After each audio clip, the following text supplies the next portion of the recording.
देखो भाई, हे असा उगवता सूर्य बघून देव जाणे मला किती दिवस झाले असतील. तर काल रात्री 12ला पोहोचली आणि 1-1:30ला झोपली तरी मला माझ्या घरच्यांनी सकाळी 6 वाजता उठवलं आणि डायरेक्ट गाडीत बसवलं. आणि आज माझी सुपर आई ड्राईव्ह करत होती. थोडं पुढे जाऊन अशी अनप्लॅन भेट झाली आमची मावशी सोबत. गाडीचा नंबर बघून दोघी पण अरे ही तर आपलीच गाडी आहे म्हणून रस्त्यावरच गप्पा चालू झाल्या. मग ठरलं की पुढे जाऊन ब्रेकफास्ट करायचा म्हणून निघालो आणि गाडीतले पॅसेंजर चेंज झाले. सगळे मोठे, त्यात लहान असेल कोणी की असं होत असते.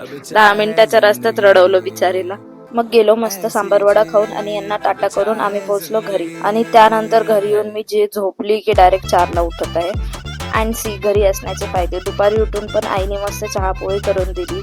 मग भाई असा नॉस्टॅल्जिया हिट झाला ना. हे असं चहा पोळी आणि तारक मेहता मी रोज सकाळी ट्युशनला जायच्या आधी खायची 10th पर्यंत. त्याच्यानंतर वरती गेली, खाली आली तर ही मनीमाव आली होती. रोज येते ही चपाती खायला आणि हिच्यासोबत गप्पा मारून जाते. Bye bye.